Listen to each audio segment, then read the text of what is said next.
Because the universe does not give us what we say we are, it gives us what we are. And you can't fool energy. Energy does not lie.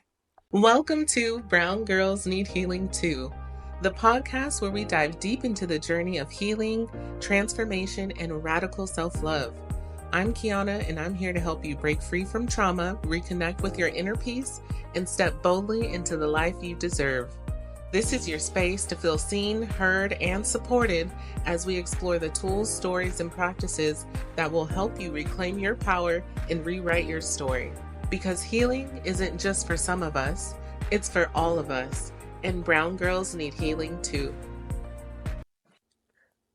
Good morning. Today is Sunday, and we are covering a very interesting topic on self mastery. We're going to be talking about mastering your nervous system and shifting from survival to alignment with your highest self. And this is an episode that I honestly think that you should share with anyone that you love because so many people are living in a state of suffering.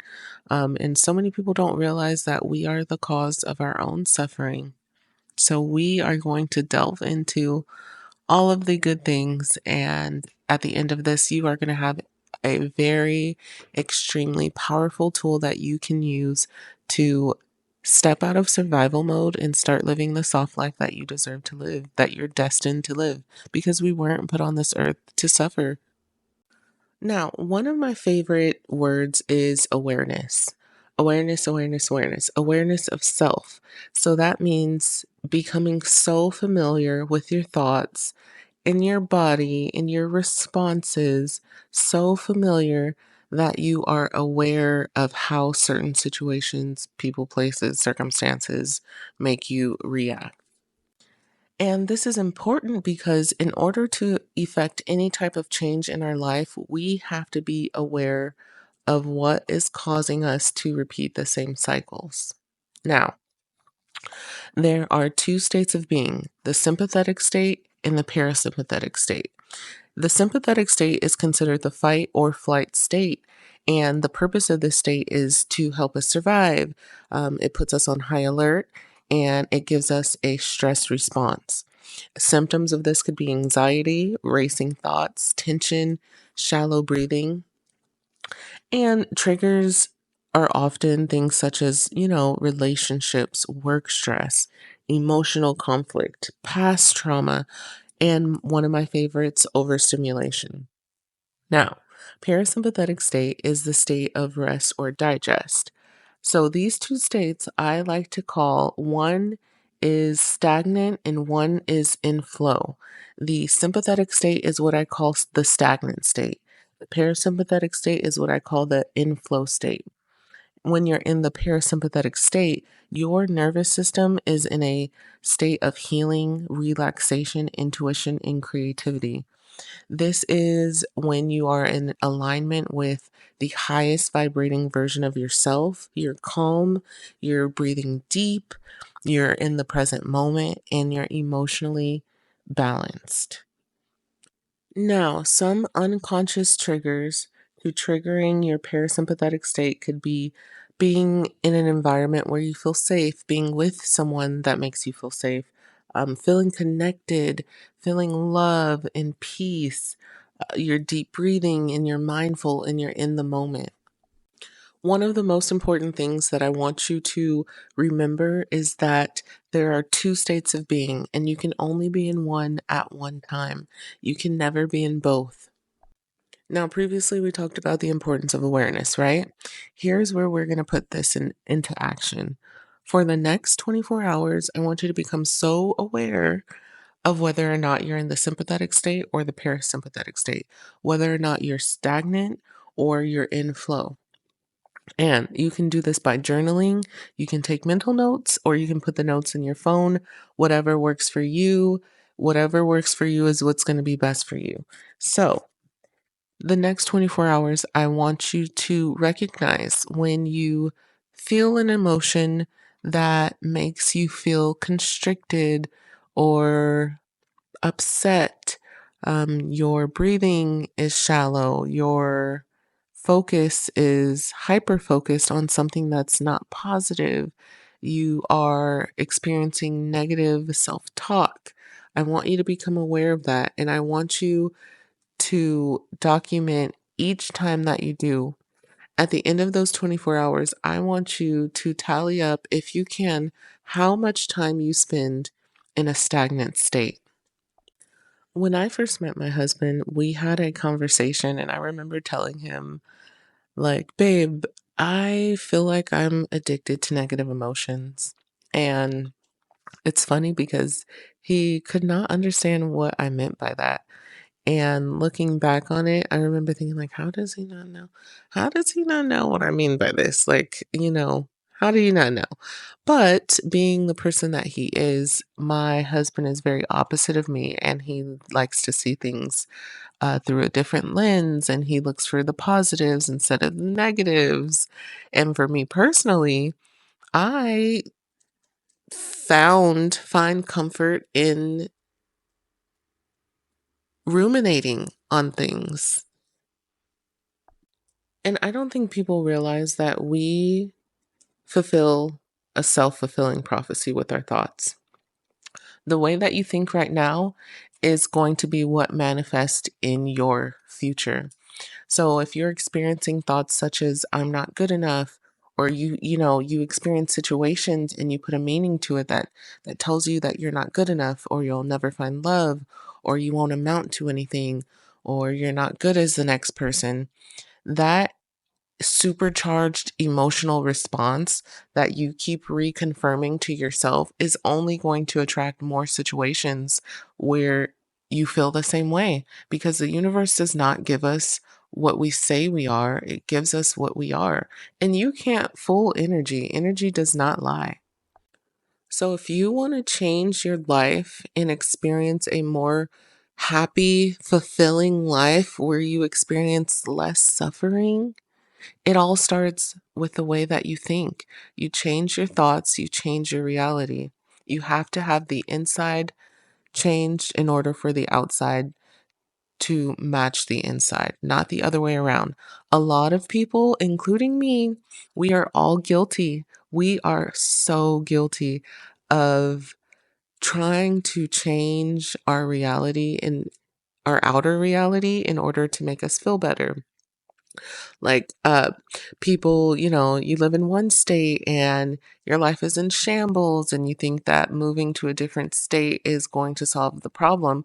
You're thinking that changing your outer reality is going to make you feel better, when in reality, you're going to move, and for the first, 6 months, you feel fine, but then you start noticing that you're experiencing the same things because nothing has changed. Nothing has changed but the location. And so this is where acknowledging and noticing whether or not you're in a parasympathetic state versus a sympathetic state is extremely important, because the more you are in a parasympathetic state, the more you attract situations that keep you or put you in a parasympathetic state. You guys know I love talking about my husband because my husband triggers me all the time. He's my number one triggerer. And the beautiful thing is, he doesn't do it on purpose. And it's not him, it's me. It's my unhealed wounds, right? However, now that I know that, now that I'm more aware of whether or not I'm in a parasympathetic state versus a sympathetic state, I am in more control of my responses.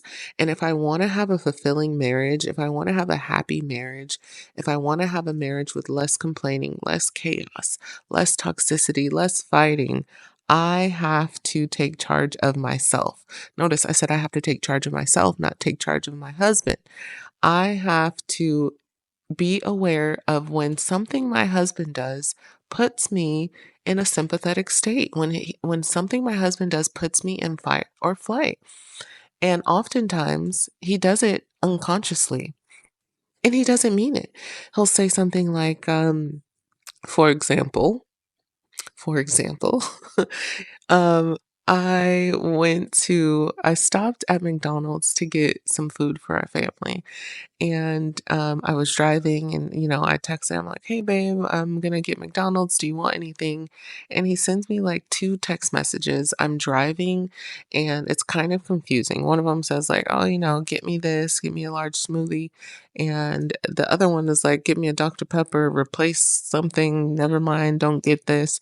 So I order the food. I didn't get his Dr. Pepper. And then when I came home, he's like, um, "Where's my Dr. Pepper?" And I was like, "Oh, I really didn't understand what you were saying. Like, I didn't understand what you were saying." And he was like, "I don't know how you could not understand what I was saying."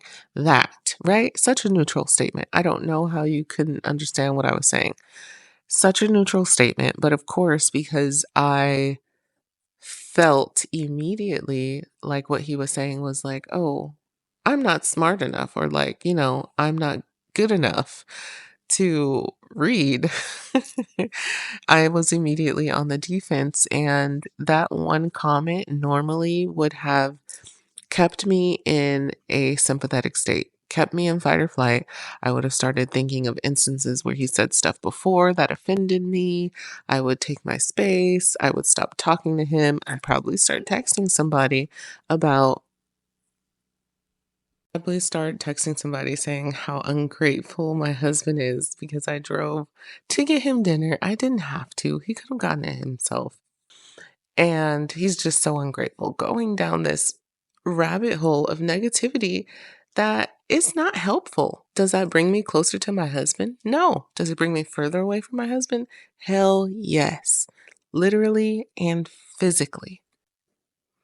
In a later episode, I'm going to be covering some more steps on what you can do to get out of this. But for the purpose of this episode and for the purpose of baby steps, because baby steps are steps, we are going to just cover awareness and being aware of whether or not you're in a sympathetic state versus a parasympathetic state, because this is the key. Remember, you're either stagnant or you're in flow, and you're never in both at the same time.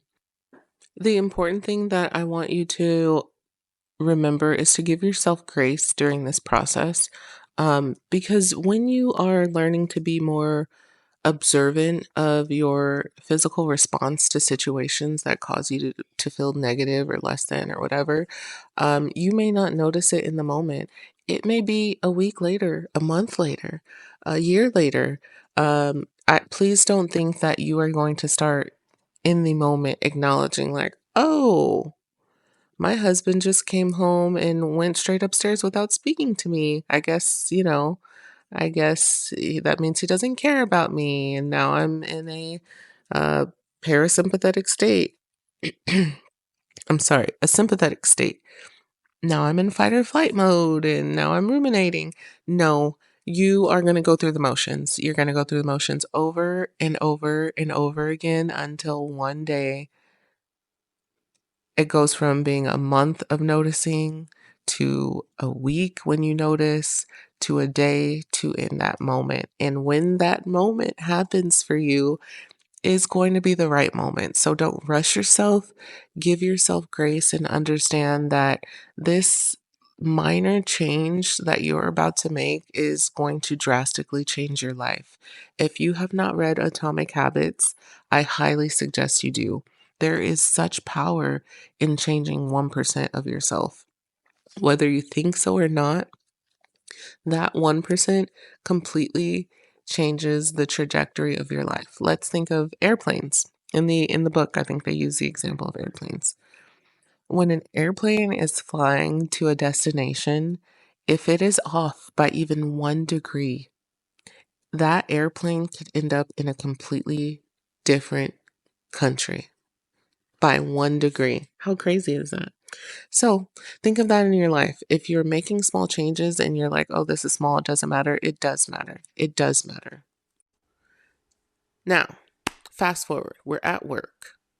Someone, your boss, let's use your boss. Your boss says something to you that immediately puts you in a sympathetic state. You're in stagnant state. You're in fight or flight. In that moment, in that moment or afterwards, I want you to ask yourself, because you're going to feel it. That's the beautiful thing. Your feelings are going to be your greatest indicator. You are going to feel so unsteady. So ask yourself, is my breathing deep or is it shallow?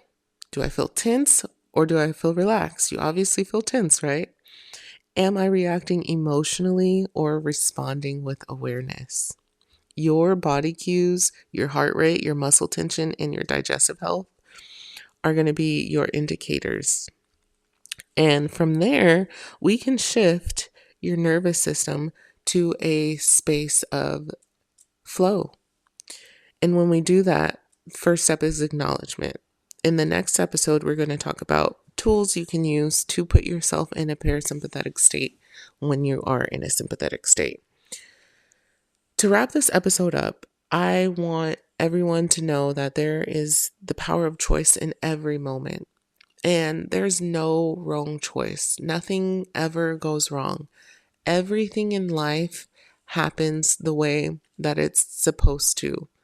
Every negative experience that you've experienced in life happened exactly the way it was supposed to, because there was something that you needed to learn, something that you needed to take.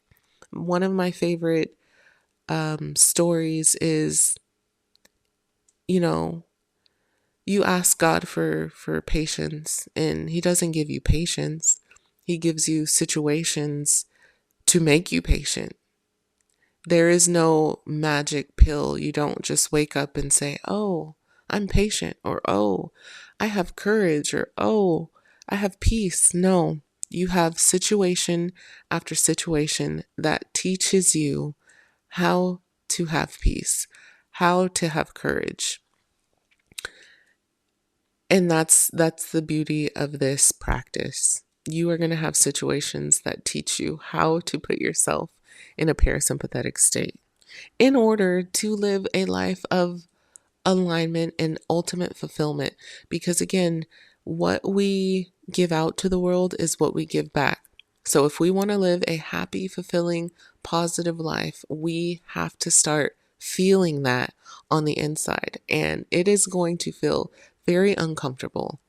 You are going to have to be a little delusional for a little bit until it becomes second nature, because neurons that fire together wire together.